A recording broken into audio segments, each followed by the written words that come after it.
Welcome to San Juan Outfitting in the heart of the Weminuche Wilderness. Our goal at San Juan Outfitting is to make sure that you have the experience of a lifetime.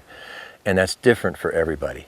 Some people want to come up, they don't want to see a horse. After that 6-hour ride, they just want to fish, hike, relax, whatever, and okay, I'll save it up for the 6-hour ride home. And that's fine. We love doing that too, because there's plenty to do up here. But each individual has their individual desires, their individual goals and objectives, different things that for them is going to create the memory of a lifetime for them. And that's what we want to do. We want to create those memories that you're going to have forever and look back upon fondly and be able to share with some family members or friends. One of the really exciting things we do as part of San Juan Outfitting are summer pack trips. On these trips, we go by horseback into the heart of the Weminuche Wilderness, which is the largest wilderness in Colorado. It's in the center of the San Juan National Forest. And we'll meet at our ranch, which is just north of Pagosa Springs. You can fly into Albuquerque or Durango, a lot of different options, drive into town. And then we head off to the trailhead. And we spend about the next 6 hours going about 14 miles into the Weminuche. We do some stream crossings, we do a little bit of climbing, a little bit of downhill, nothing that anybody can't handle. We've got some of the best mountain horses around. And if you've never been on a horse, these horses take great care of you. If you've been riding all your life, you'll love these horses. We've got all kinds, and we do a great job matching you up to the horse that fits you. I've heard a couple of people say sometimes, boy, you sure don't talk much on the trail. And I say, well, it's hard to provide a voiceover for this. You know, what can I say that will make this any better? Nothing. It's a beautiful place to be, and it speaks for itself. We get into camp, and my wife Sharon cooks up a great meal. We have some steaks that first night, and just sit around the fire and talk about what we're going to do for the rest of the week. The choices are whatever you might think you could do out in the wilderness. We can do daily horseback rides, we can go hiking, we can go fishing. Some of the rides we take, we've got a variety of rides and lengths of rides. We do anything from a half-hour little jaunt just to go see some nice waterfalls down south of camp, to hour-long loops, 2-hour loops. We've got several longer rides where we actually ride up to the Continental Divide. We are surrounded here at the camp on 3 sides by the Continental Divide. In fact, the way we're situated here is very unique. We're kind of tucked up into a very unique area of the Continental Divide where it's actually doubles up on itself on 3 sides. So we're surrounded twice on the Continental Divide on 3 sides. And so you just get some spectacular scenery. One of our rides goes up to La Ventana, which is also called the Spanish Window, which is a very unique geological feature right on the Continental Divide where a part of a rock wall has fallen away, and we sit up there and have lunch at about 12,500 feet, and the Continental Divide just drops away from you on both sides. It's absolutely beautiful. Other things we do, the fishing is pretty exciting. We get, say 9 to 13 inch cutthroats everywhere we go, and we're the only pressure they ever feel. We've had everybody from, nearly professional class fly fishermen come up here and have a great time, to your beginners and guys that don't want to, or guys and gals that don't want to try fly fishing if they're a little bit intimidated by that. You can just use a regular spin cast rig and fish with those kinds of deals. And the fish here are eager to be caught. One of the things a lot of people like to do while they're up here, obviously, is view the wildlife. We do get to see some elk every once in a while, but more commonly we see tons and tons of mule deer. And usually, at least a couple times a week, the group will get treated to watching some moose. We've got 3 or 4 different bulls that live around here, and several cow and calf pairs. And we've got some beaver ponds about a 3-minute walk from camp. And the moose, of course, love to hang out in those beaver ponds. And so you can have some real National Geographic kind of moments down there, watching those guys interact with each other. We've had moose come right up to the edge of the camp and share the salt lick with deer and horses. We've had deer sleeping amongst the horses. Totally unbothered by us. They know they deserve to be here and they enjoy it. Chipmunks everywhere. Everybody loves playing with the chipmunks. Yeah, a couple weeks ago I was out fishing with some folks, and I nearly stepped on a small duck, a little mama duck, and she flurried off, and I looked down at my foot and there was a nest with 9 eggs in it, and we just found out that at least 8 of those guys hatched, so that was kind of cool. The main river that we're on is Los Pinos, locally known as the Pine. There's so many drainages here that feed into it that you get a lot of great features. Just north of camp we have a very short, it's probably maybe 300 yards long, but it's a very unique rock canyon that the river has carved its way down through, and it's absolutely gorgeous. And then about a mile south of the camp we've got some waterfalls. Great place to go just to relax, read a book, do a little fishing. There's a nice pool at the bottom of the falls where you get a lot of little fish, but there's some big fish hanging at the bottom that I'm still trying to get. They love jumping up the waterfalls, which is really kind of exciting to watch. But again, just a beautiful place to relax, have a good time, do a little bit of fishing. There's some great water below and above.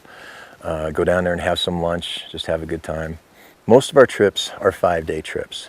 We found that that's the optimum length for a lot of different reasons. Number one, a family or some individuals can travel on the weekends and then take the trip in the middle of the week, so they only have to take the 1 week off of work.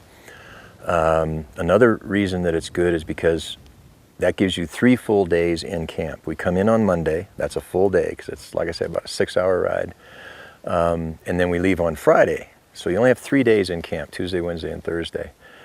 And we found that 3 full days in camp allows you to experience just about everything you can experience here. You won't get to take all of the rides. You just have a phenomenal experience. You get to see a lot of wildlife, you get to do some fishing, you get to take short rides, long rides. You get to see the changes in the weather here up in the wilderness and how quickly it can change. But it really gives you an appreciation and for what the wilderness is like, for what Colorado's like. Our guests come from all over the place. We have people come from the East Coast, from the West Coast. We have a lot of local people that come up that know about the wilderness, know what we do, and it's just so different from what they can do anywhere else that they want to take advantage of this. A lot of people from Texas. A lot of folks come from Texas because we're only a day's drive from Texas, and they can come up here and get out of the heat very easily. One of the things that we get the most comments about, in fact, the thing we get the most comments about is Sharon's food. We do have just some great food here. You're not going to come up here and eat beans and weenies all week. And instant oatmeal for breakfast. You're going to get a very hearty breakfast. You're going to get a lunch you probably can't finish. She packs up a takeaway lunch every day because we're all going all over the place. We all rendezvous back here at the camp and for dinner, and we have everything from steaks to smothered pork chops, some of the best spaghetti I've ever had in my life. And then she does Cornish game hen in the Dutch oven, which is absolutely phenomenal. You won't go hungry, and your sweet tooth will definitely be satisfied. Another thing that we get a lot of comments about, compliments about, is our water up here at camp. By Forest Service regulation, you have to be at least 200 feet from your water source. Well, at 202 feet, we have this great spring where the water just comes straight out of a rock, and it is the clearest, most wonderful water. If I could bottle it and take it home every week, I would. Which is pretty much the comment that we get every week. Everybody wants to bottle up a barrel and take it home. It's a fresh spring, comes right out of the ground. Most of our hunting camps also have a fresh water source right next to them. Those that don't, we haul fresh water in to make sure that everybody has enough water for cooking and cleaning and drinking. Sharon and I spent 26 years in the military, traveling all over the world and having a great military career. I was a combat rescue helicopter pilot. And we had 2 wonderful kids, and it kept us kind of busy. And when we retired from the Air Force, it took us a while to figure out what we wanted to do. We knew we wanted to have horses. We knew we wanted to live in a ranch. We knew we wanted to be in Colorado, if at all possible. We purchased San Juan Outfitting in 2008 after a pretty detailed search. We wanted a business that we could buy turnkey, that had a good reputation, a great set of permits, good solid equipment, and the best horses we could possibly get. The business that we bought, San Juan Outfitting, has been around since 1979. We're the 3rd owners. The second owners had it for 23 years, and they worked for the original owner for 3 years prior to that. So they really knew their business. They knew where to set camps up. They knew how to set them up. They knew where the elk were. They knew how to bring people up here and give them a great wilderness experience. And so when we bought the outfit from them, we went to school on them. They actually worked with us for the first year, got us up to speed on everything that we didn't know. Sharon and I have been able to tweak that a little bit with the things that we think are important to today's wilderness consumer, if you will. And we've been that type of consumer in the past and know what we like. But my wife has pretty high standards and knew what she wanted to provide, and so we've raised the bar quite a bit. And the people who come up here for the wilderness experience do get the experience of a lifetime in a great way. Besides the summer pack trips, we also do archery hunting, muzzleload hunting, and rifle hunting, mostly for elk, Rocky Mountain elk. We've also got great mule deer up here, and every once in a while we'll get somebody that wants to hunt bear. But elk is the mainstay of our hunting business. We have both guided camp, which is full service. Sharon does the cooking. We have guides, very good professional guides that come in and work for us during the hunting season, that know the country, know the elk, know how to hunt. We also have drop camps. In a drop camp situation, we set up the drop camp in a pre-designated location. All the camping gear is supplied, and then we bring the hunters in by horseback. We drop them off, we provide them all the information they need to hunt that area. And then I give them a satellite phone, and I talk to them every night. And I always tell them, I say, you know, if you don't talk to me 2 nights in a row, the third morning I'm having breakfast with you. So we stay in real good contact. That way I know if they've got an elk down, we need to get in there and get it out. I know if they need any supplies, if they're running low on anything. And primarily it's for safety. Then in October, November, we shift gears a little bit, we move camps around, and we do rifle season.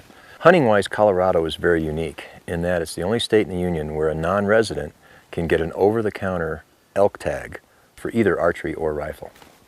For rifle, we have 4 different seasons. The first season is a draw, and I have groups from out of state that come with us every year, and all 4 guys in a group will draw with 0 points. And they come up and they have a great time and they take home lots of elk meat. Second and third rifle season are over-the-counter seasons. So as long as you buy your tag before the season begins, you can stop in at the Walmart, buy your tag, next day you're out hunting for elk after having just driven in from California or Texas or New Jersey. We spend a lot of time on the phone and on the internet with folks talking about the type of hunt that would best fit their situation and their abilities.